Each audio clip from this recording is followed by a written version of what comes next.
Sorry. How's everybody doing? Good. Glad to hear it. Charles, it's good to hear you speaking up now that you're not at Apple.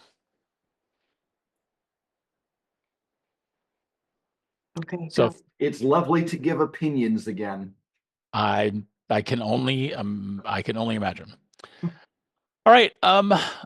So this particular presentation is a little bit of a curveball for me because Linda basically pitched me with something some other people had said and wanted me to talk about it. Does that sound right, Linda? She's giving a thumbs up. So I'm going to talk a little bit about some things that Mark Gurman recently said. If we get into the shareholder meeting, we will. I don't know if we will, but we'll see if we do. Linda, where was this interview? This was on Bloomberg Surveillance podcast. That makes sense. Yeah, because he's a Bloomberg guy. And they just spent 20 minutes saying what's new with Apple. Right. And I'm a huge fan of Mark Gurman. I have been since he was a little kid doing double sourced leaks.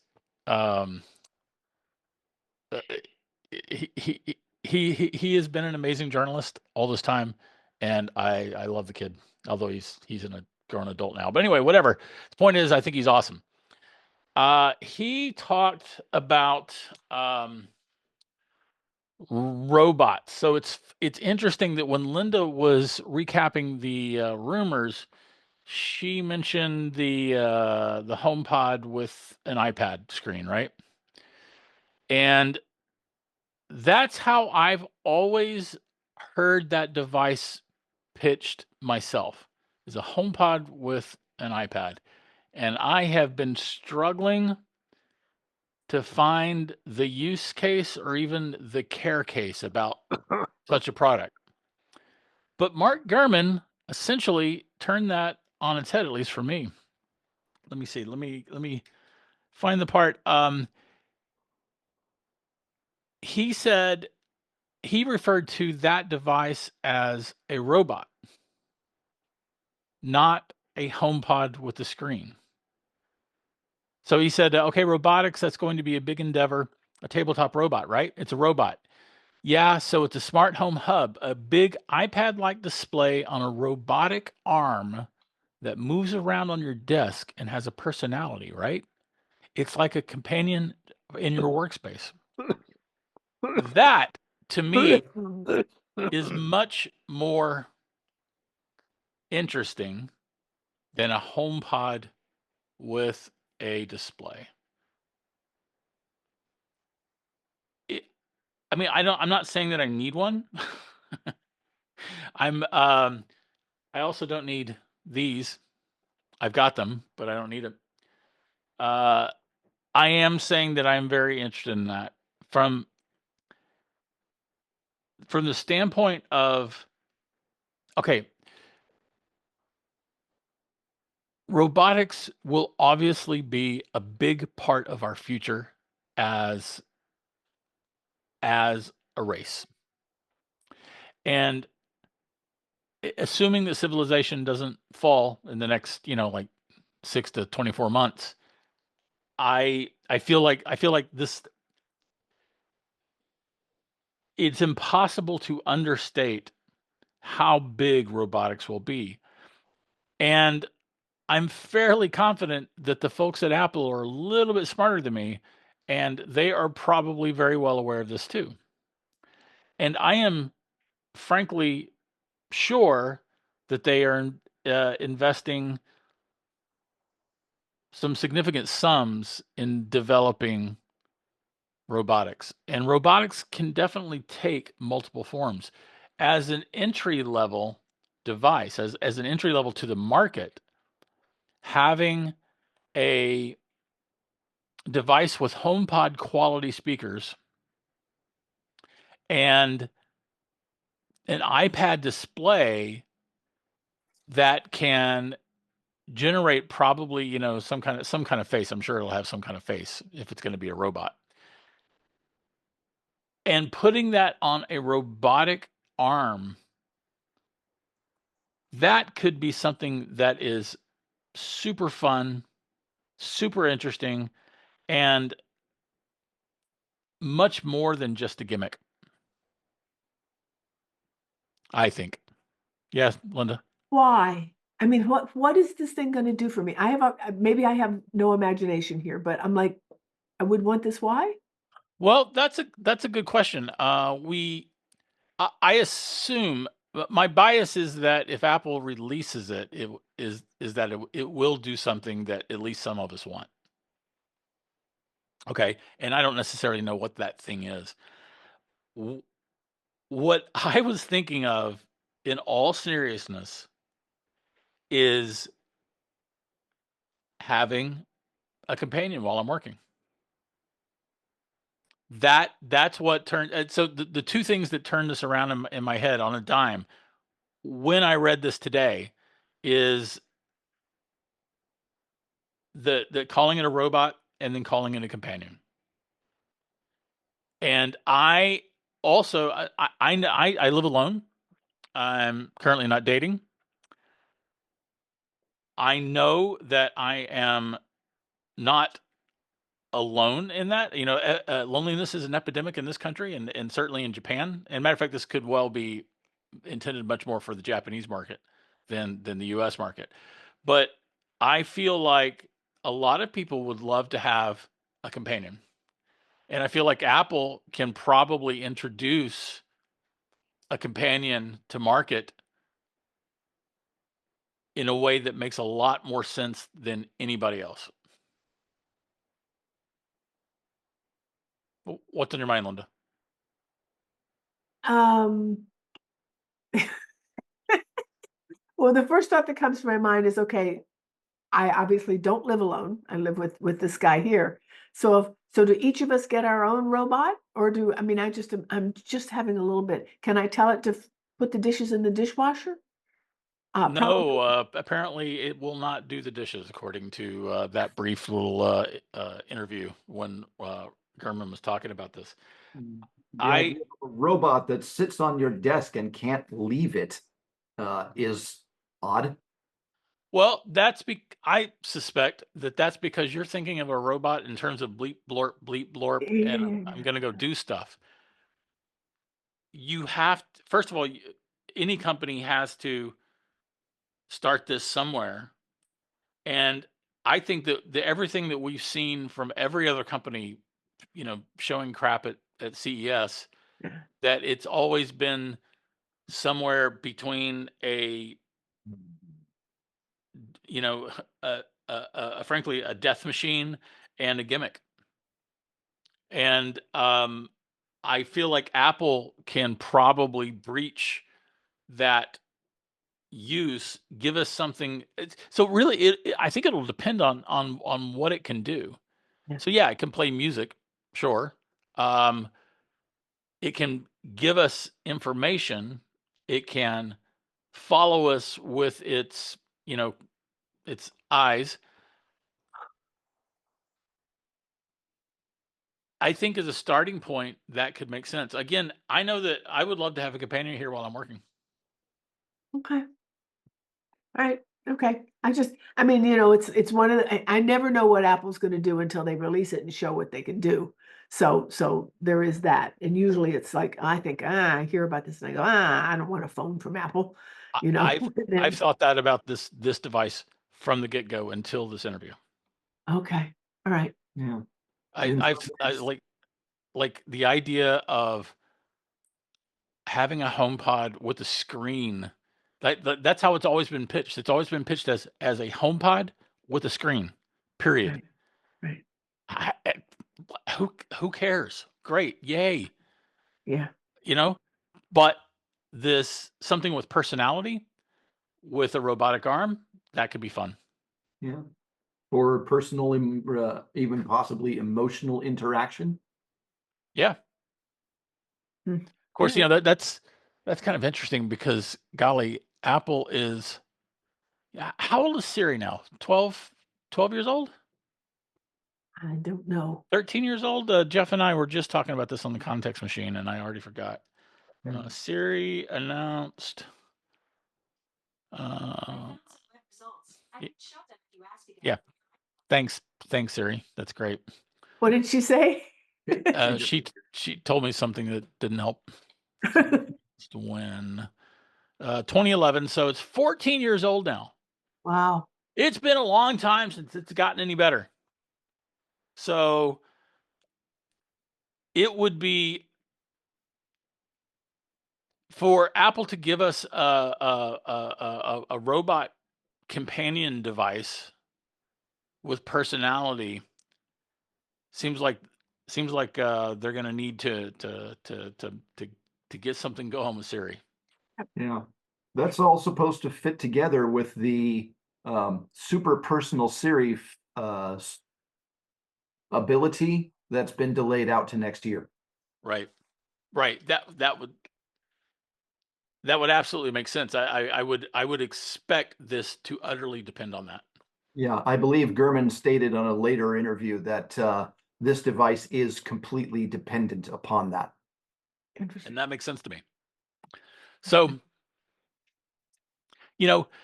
like, what if this device can offer unsolicited opinions, unsolicited information? For instance, you're sitting there working on something, and maybe this device is reading over our shoulder.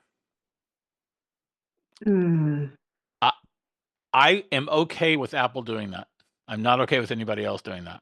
Now you're starting to get close to the Knowledge Navigator demo from Apple in the 90s.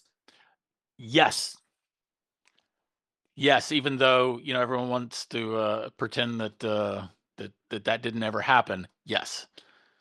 But so anyway, so maybe this thing's reading over our shoulder, and it knows that we're working on something, and it maybe it can pop up with hey, I know something about that, or I see that you're working on something, and here's some information for you. That again, I would appreciate that. That could be fun, and it could be useful. And if Apple ships this device, I think it will do something. It will do something that we want it to do. Yeah. Okay. All right. All right. He also talked about the power of Apple Silicon. Yeah. And although it's interesting, I asked Linda just a few minutes before the meeting started. I said, when did he do this interview? I was thinking it was sometime in February, because he was talking about Mac Studio this year with an M4 and M5. Right.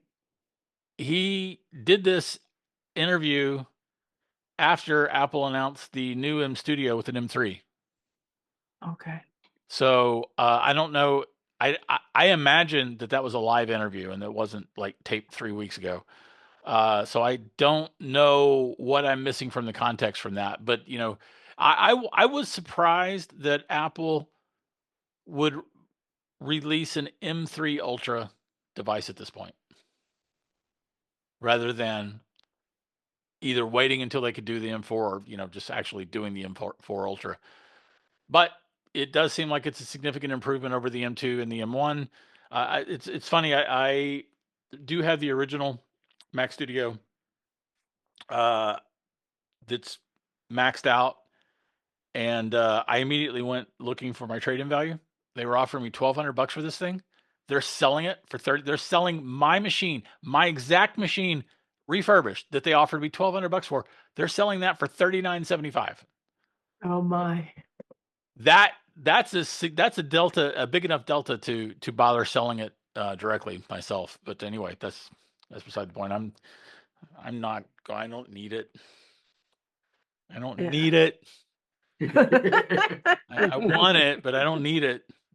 But if it was an M4 Ultra, that would be much harder to say no to, wouldn't it? Yeah. Anyway, he talks about the power of Apple Silicon, and I will back over in the shareholder meeting. I find it fascinating that Apple is going to be opening a computer factory here in the United States that has one customer, Apple. Yeah. I find that fascinating. So they're going to be making, I don't even think they're Macs, they're servers. I don't know what operating system they're going to be running, but they are going to be running on Apple Silicon. And he says that they're making servers for Apple Intelligence to run on. And the idea that one of the biggest computer makers in the world is opening up a factory in the US to make computers that only it can buy, that's fascinating to me. It's just utterly fascinating. Apple has become such a huge company. That Apple has become such a huge, monstrously large company, and their manufacturing capabilities today are so advanced and so far in excess of anything, than where they were just a few years ago. But it's, certainly like the first time I spoke to you guys, thinking about how big Apple has gotten just even since then, it's incredible. It's incredible. So back to Apple Silicon. Mm. And specifically the Pro device market, the Mac Pro device market. Mark Gurman made the case for Apple being serious about Mac Pros once again. After all, I don't even necessarily know how I would want to couch that, but he said that he thinks that Apple will release an M5 based Mac Pro possibly this year. And I guess my point is, okay. So he also made the case. I'm sorry, I'm jumping around all over the place. I must have ADHD. He made the case that 10 years ago or so, Apple seemed to be on the fence about the Mac, and that was when I started making the joke that Apple had figured out that one weird trick to boost Mac sales, and that was to release a new Mac, because it seemed like there were a couple models that went like 2 years between updates, between 2015 and 2018, and he specifically referenced that time, and said that basically he didn't say this, but I'm reading between the words, that when they came out of that period, they were serious about the Mac again. And I would say that I have to agree with that. I think that Apple is serious about Macs. I can't say with conviction that Apple is serious about Mac Pros because because the Mac Pro has been so seriously, lacking in any kind of updates.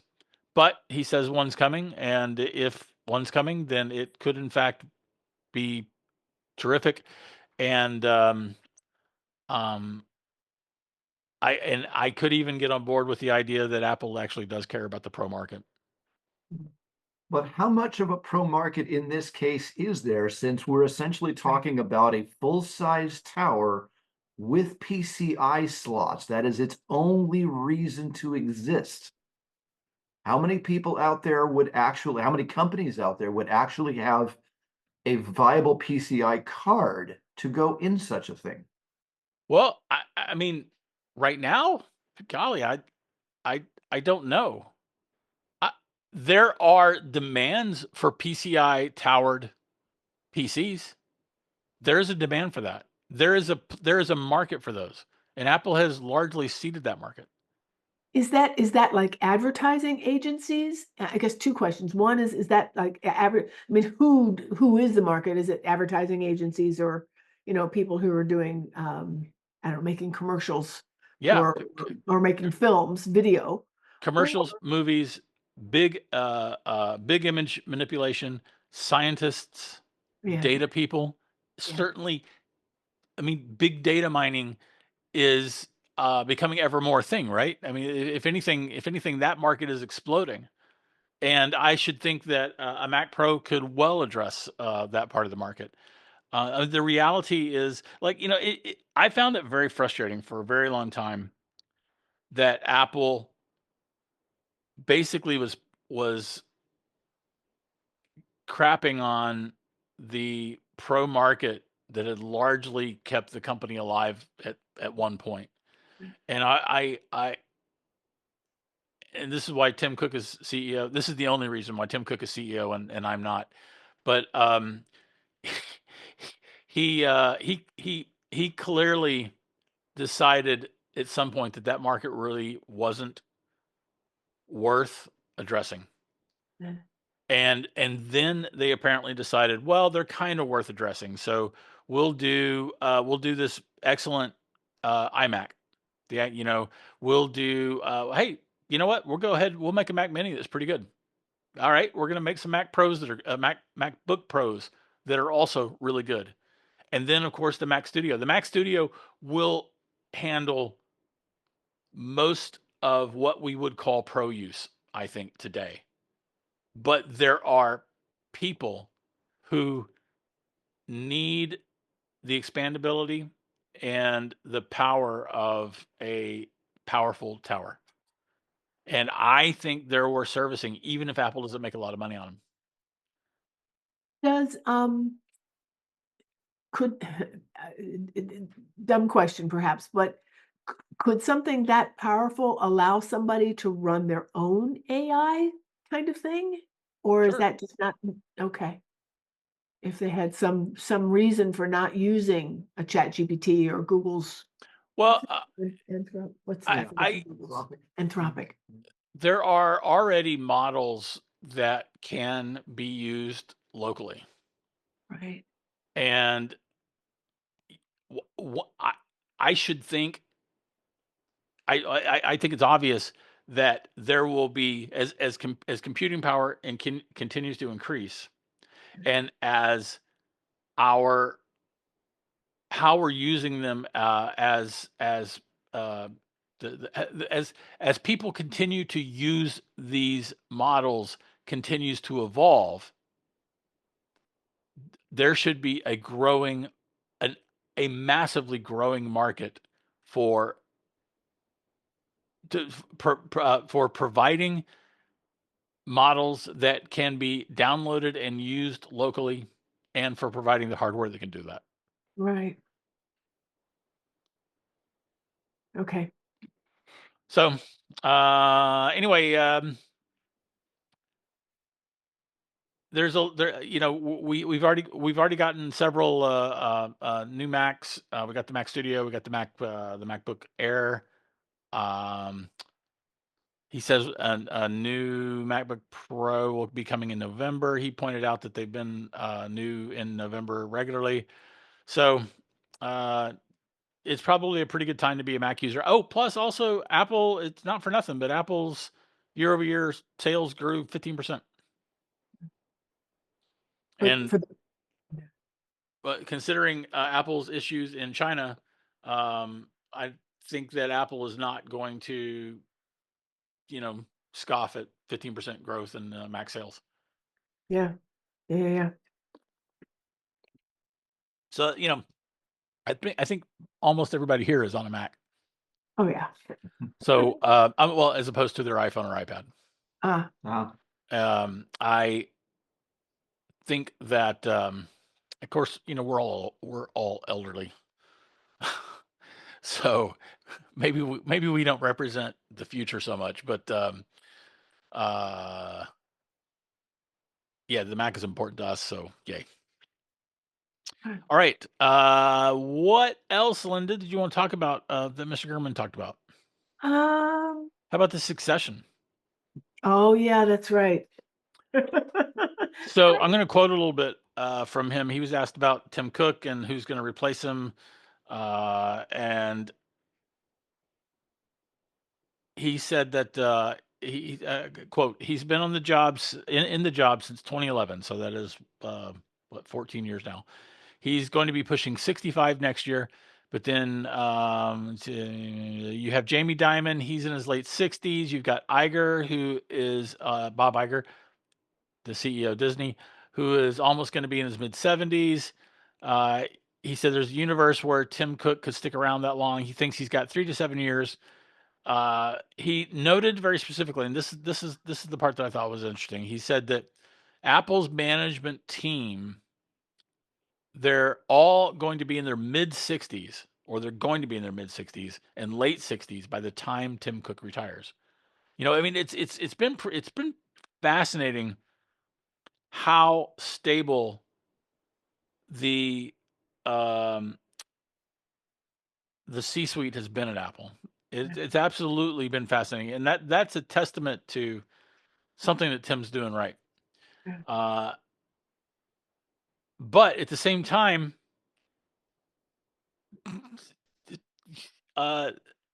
these folks are going to retire at some point. Yeah. And I mean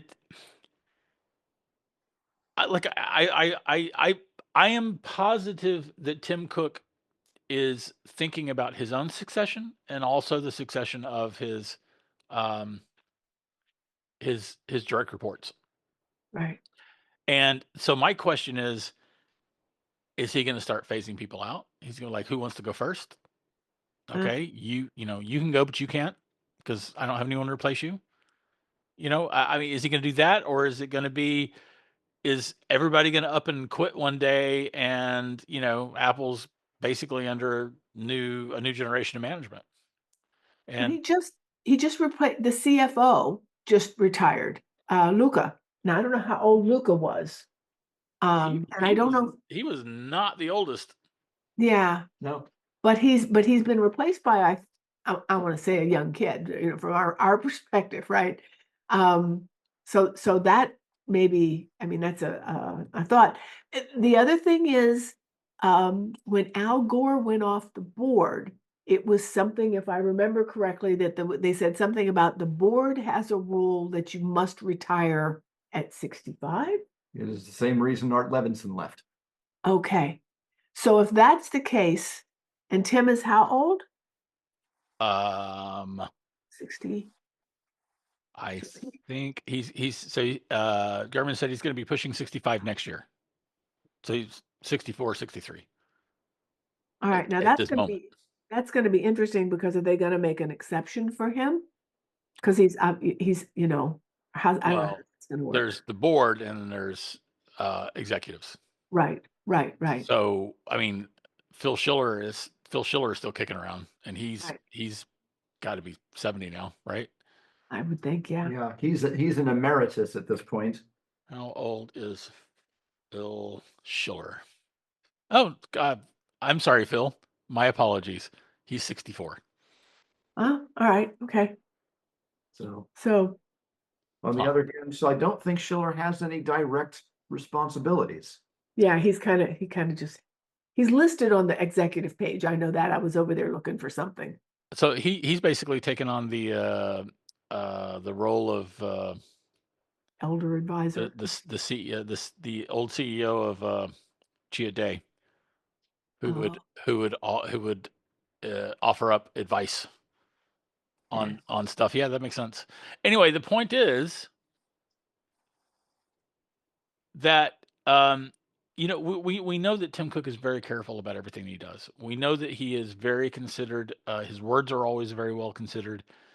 He is. I've called him for a long time. I've called him the most careful speaker in tech, and I'm I can only assume, and I feel like this is an easy assumption to make, that he is thinking about the succession of all these people who are all aging out with him. Yeah. Gurman made the point that John Turnus is the one executive that is both young enough to step in and also has the the chops. Chops. Yeah. And I've seen his name kicked around before. It's possible that John Turnus could be the next CEO, but it does. So I've often thought that, like, Tim Cook's initial goal was to make sure that Apple survived Steve's death. Yeah. I think that was important for Steve too. Steve Yeah. wanted to make sure that Apple survived his passing. Yeah. And I felt like Tim Cook was very focused on that, and he obviously succeeded. I think they're going to be all right. Yeah.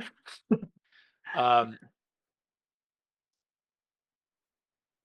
then he wanted to get the Apple Watch out, Yeah. because the Apple Watch was the first product that post-dated Steve, Oh. the first major product that post-dated Steve. And then I thought he wanted to get the car out. Well, then they killed the car. Oh, by the way, they killed the car.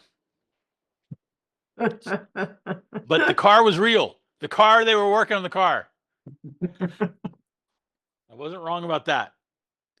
Um, then I thought, I am sure that Tim is working towards a specific goal. There is something that he wants to get done, and then he probably wants to retire. That's interesting. And I don't know what that something is, though, because it turns out they don't tell us what they're doing before they do it.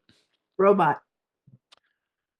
Nah, nah. This is that device, a HomePod with an iPad on the end of a robotic arm with personality that is a companion. That is not a major product. That is an entry-level product. Perhaps it's seeing the Vision Pro actually put to mainstream use. Perhaps it's seeing Apple Intelligence actually brought up to be a true intelligence. Yeah, I could see getting Apple Intelligence sorted being his goal, like the thing that he's got to do. I don't think he really cares about Apple Vision Pro. Oh. I don't think he personally cares about Apple Vision Pro. I'm sure that obviously he greenlit the project. He's kept it from being canceled. I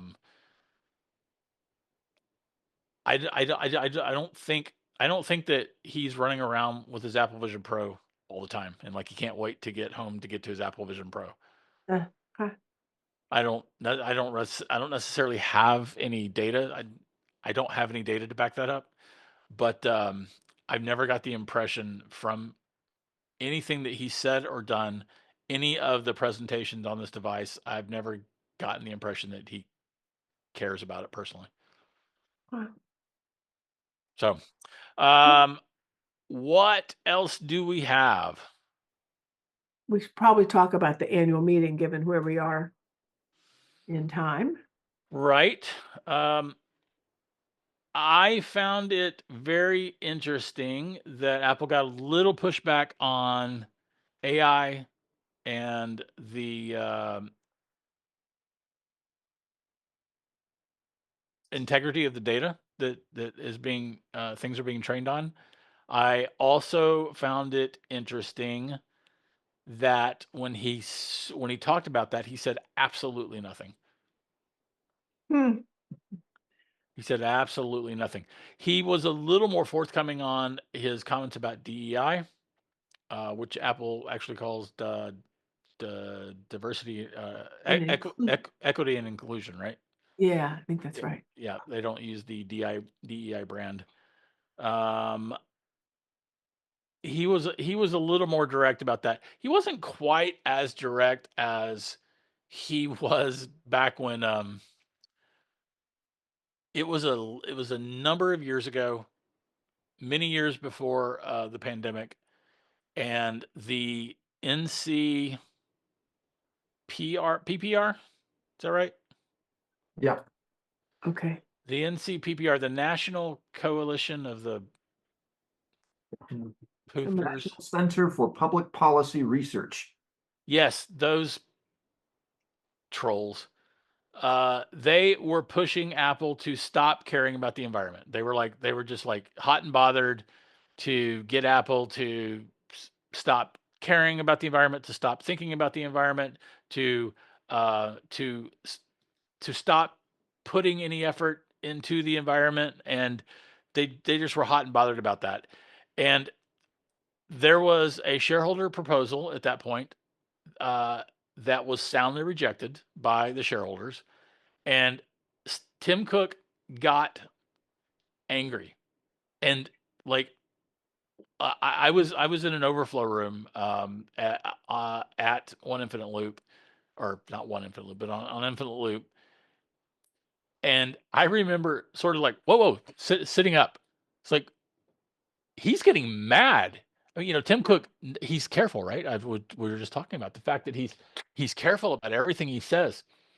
He got so angry at these folks. And he basically said, this is not a quote, this is a paraphrase, but he basically said, look, if you want us to stop caring about the environment, you need to stop investing in us. Yeah. He was blunt. He was as blunt as he could be. And this was one of my biggest pieces. It went sort of viral.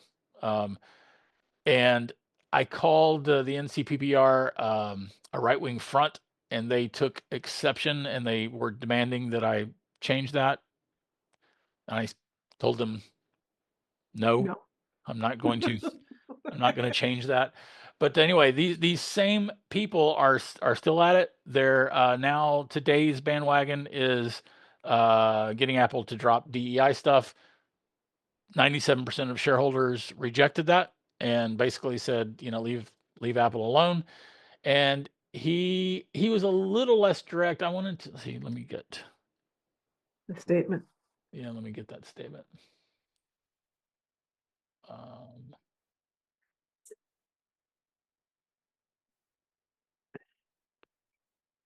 Something about they have never done quotas. I mean, I think I reread that today.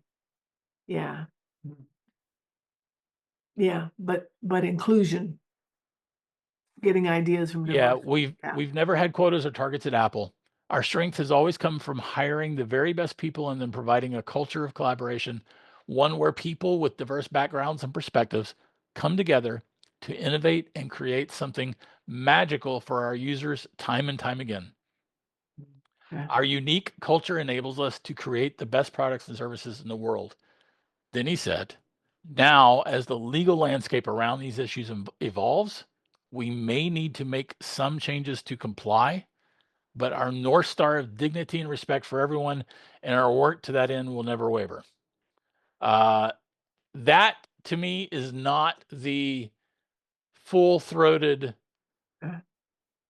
go pound sand that he gave on the environmental issue, because he is saying that if there is if basically if the Trump administration is able to get some kind of law passed that illegalizes DEI, he said that they'll adjust and they will comply. I hate that word, but it is so it wasn't the same full-throated refutation of the other stuff, the stuff from years ago, but it was still a look. We're going to do what we do, and shareholders agree. So, yeah. Yeah. Just a couple thoughts about that. I mean, some of the investors, and I haven't looked up the numbers, but Apple shares are held by institutional investors, a lot of them. Yeah. And some of them are like BlackRock and Fidelity and, these big companies. It's not, and now CalPERS, of course, would vote, to keep inclusion and diversity. But I was sort of surprised that the number of shareholders voted to stay with what the company is suggesting, when some of these people, I haven't gone through and done a thorough investigation, but some of these companies I know donated to the Trump campaign. So it's kind of interesting that they stuck with Apple on that issue. Well, I suspect that the big money organizations that you're talking about, they actually understand that DEI related efforts pay off. Right. And so Right. I imagine that that was them talking with their wallets. So now the surprising thing to me is that there weren't more right-wing shareholders who voted against this. Right. But these same companies own stock in like Target, which has ended DEI, Target and several others, Meta. I mean, these same guys own stock in the other large companies. So it Yep. was just kind of, I mean, maybe it was just let each company do what they're doing best. Maybe Yeah, that's, that's a good point, but I don't think Target put this up for a vote. yeah, it wasn't a shareholder proposal. It Yep. was something that And management decided. also, Target's shares have taken a pounding. Yeah. So of a lot of stocks, though, I'm not. I don't know if there's a direct causal link. I do know that there's True. some people who don't want to shop there anymore because of it. Yep. But and Costco's, I think, is in the opposite situation. Yeah, So Costco and Apple are largely held up as the companies that are standing up for their diversity and inclusion, or yeah, sorry, equity and inclusion. yeah, Inclusion and equity. That's what Apple calls it. So, mm, regardless, I I would like to have seen Tim make the same kind of powerful statement that he made back in the day, yeah. but he didn't. Whoops. Yeah, you're not alone in that. Um, whoops. Um, yeah. So our doorbell rings in the middle of things, but the other what was the other main issue? The other thing was the pushback Apple was getting on their AI efforts and privacy. Right. Yeah. Okay. Uh, and I mean, I also have my concerns. I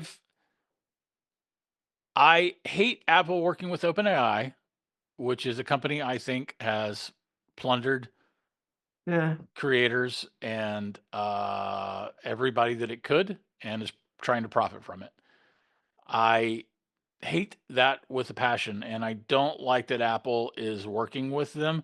So it's interesting. One of the people made a comment about how, like, Apple is essentially outsourcing their privacy concerns and protections to third-party companies, i.e., OpenAI, in exchange for a fat fee, because OpenAI is theoretically paying for this access to Apple users, and I personally think that that's a valid concern. And again, Tim Cook, he did talk about AI and their commitment to privacy, and he made some platitudes. We didn't really say anything, in my opinion. Okay. That that was a lot. He used a lot of words to basically not say much of anything at all. Okay. I'm trying to. There was the AI thing. There were four. Um, Thank you. That's what I was looking for. My mind with okay, Ernst and Young. But where's the find the right thing here? So the charitable giving was the other one where they did hold that's the one where another right-wing group, or I think the same one, was upset that Apple matches funds to some organizations that they don't think they should. And the two specific ones that he mentioned were Southern Poverty Law Center and Human Rights. What was the name of it? Just Human Rights something? That's coalition, is it? I don't remember, but a human rights organization I'd never heard of before.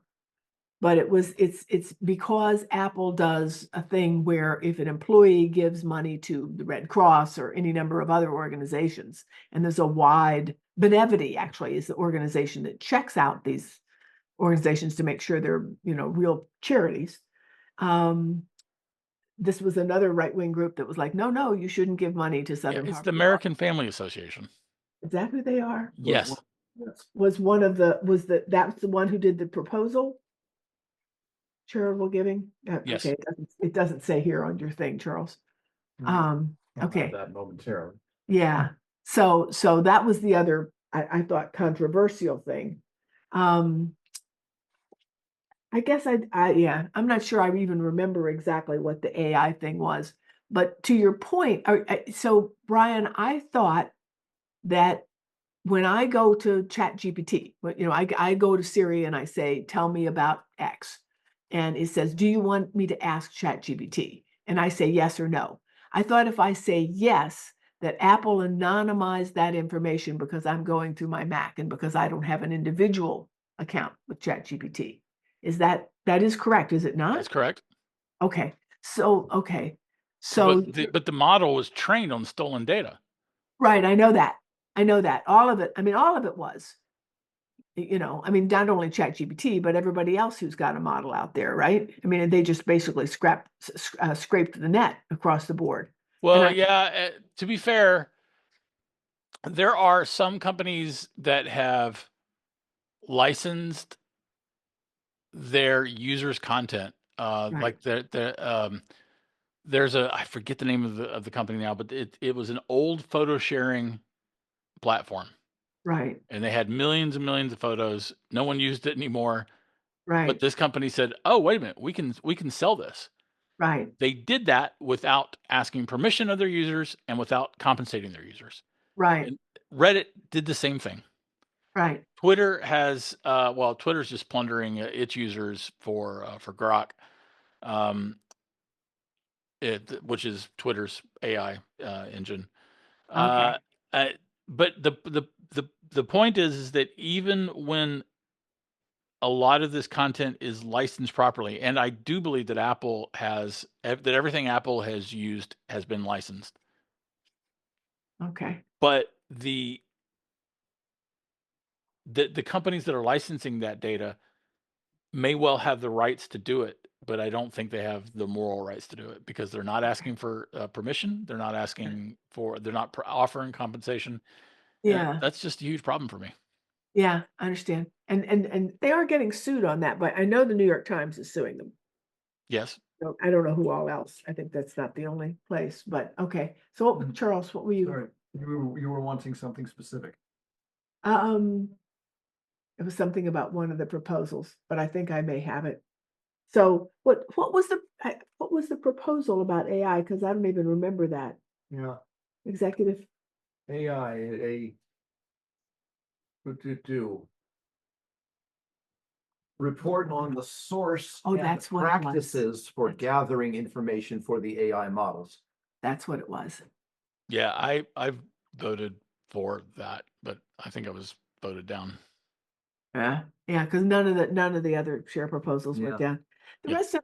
rest of the meeting did seem, it's not the same as it used to be when Steve conducted those meetings, and Tim takes, he takes a bunch of time to just do essentially PR. And then the amount of time left, and as Charles pointed out, because it's done remotely now, it's not like you can raise your hand and he has to deal with something that's unexpected. Yeah. So Right. it's a different, setup. But think about that from the standpoint of the media events. The media events are utterly controlled now. I feel like Tim is much happier when everything is in its place. Right. And I say that I'm not saying that critically. I'm not trying to pick on him. I definitely like the freewheeling Steve Jobs. Yeah, me too. When he's like, it's about the music, stupid, a couple of months before he released the iPod video, but Right. whatever. I that freewheeling Steve Jobs stuff that spoke directly to Steve Jobs' strengths, and Tim Cook's strength is, frankly, in the prepared statement. Yeah. And to be fair, he thinks fast on his feet. Like that thing about him being the most careful speaker in tech, it is remarkable that he can answer everything like he does, often without actually saying anything, and do it so well, so consistently. It's not really what I want, but it's remarkable that he can be that good at it. Yeah. Yeah. No, I share the thing of missing Steve sometimes. Yeah. Yeah.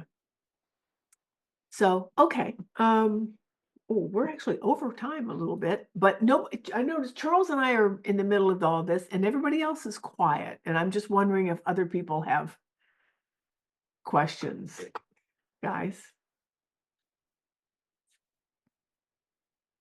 I hear nothing. I got a quick question. Yes. A thing that surprised me was the fact that Tim became a trumpet, Ooh, that he associated himself with our felonious president. Yes, I understand that frustration and disappointment.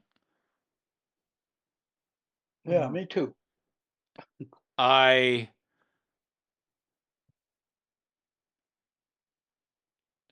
this could well be my biases and my druthers speaking, but of all the tech billionaires that were on stage at Trump's inauguration, I feel like Tim was the least there. Yes. I don't know that I necessarily have any data to back that up, but I, Tim does, and this is not. I am not making excuses for him, nor am I excusing his actions. Tim does have a shareholder fiduciary responsibility to maximize shareholder value. And I am sure that one of the things that he and or his team have been weighing is the act of bending the knee can get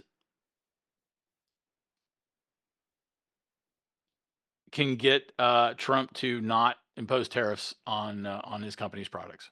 Yeah. Yeah.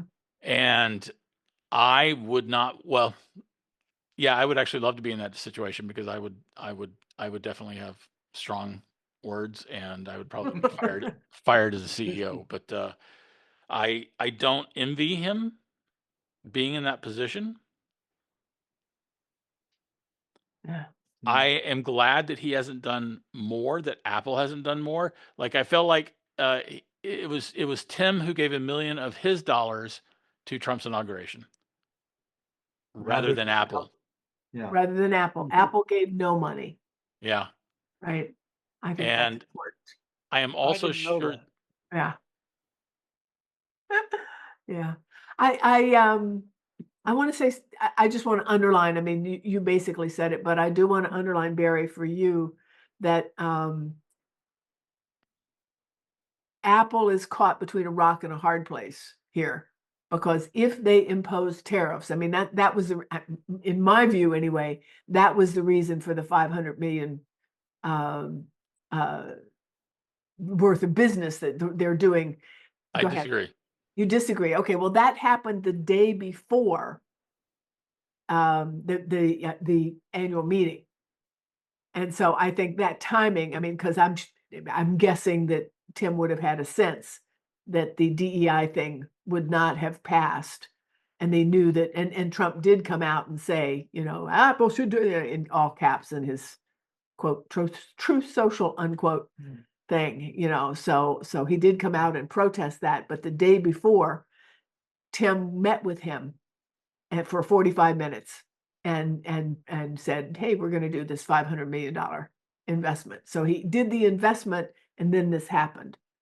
Then the annual meeting happened. And of course, Tim is not saying DEI or no DEI, although the company itself did recommend against eliminating the programs.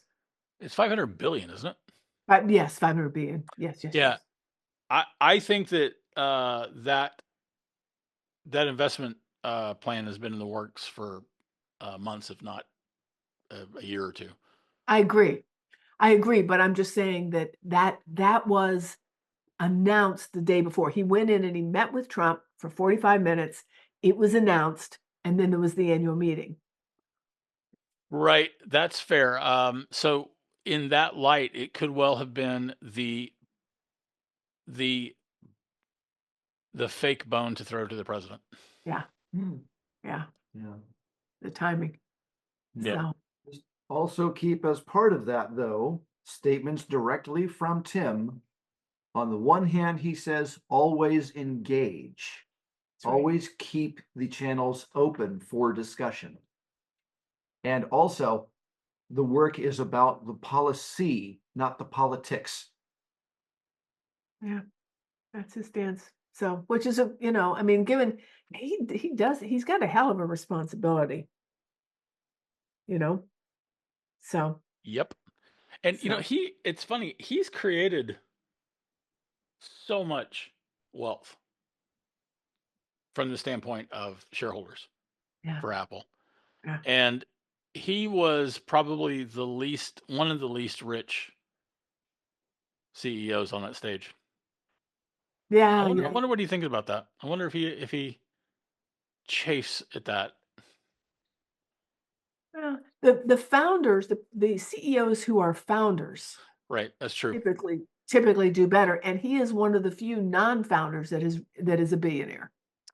At least I've read that somewhere. So he is a billionaire, but he doesn't have as many billions as Zuck or the rest of. That's fair. Yeah. So. All right. Thanks, folks. I really appreciate every opportunity to speak with you. Linda, thanks for inviting me. And if no one else has any questions, I will happily turn my big giant mug back over to you guys. Before you go, are you still publishing? Yes, I am still. I think since the last time I was here, I put out a short story. I'm working on book 2 still. And I'm also working on. I just finished a short story for an anthology that some fellow authors and I are putting out on the machine to human to machine interface kind of AI kind of stuff. That's our theme for this thing. And I'm also working on another short for an unrelated anthology dealing with ones and zeros, I think is what his theme is. So it's kind of a cyberpunk kind of theme. And I'm still working on book 2. Very good. Thank you for asking, Charles. And where can we hear more of your thoughts and opinions? Jeff Gamet and I still publish the Context Machine, where it's no longer the Apple Context Machine, it is the Context Machine. But Apple still dominates our conversation, obviously. Yeah. So anyway, we're the Context Machine, and we're on all the podcasting platforms. We are also at contextmachine.io. Awesome. Tell Jeff hello from us. I will. I will. That'd be great. Okay. All right. Thanks. Big hug.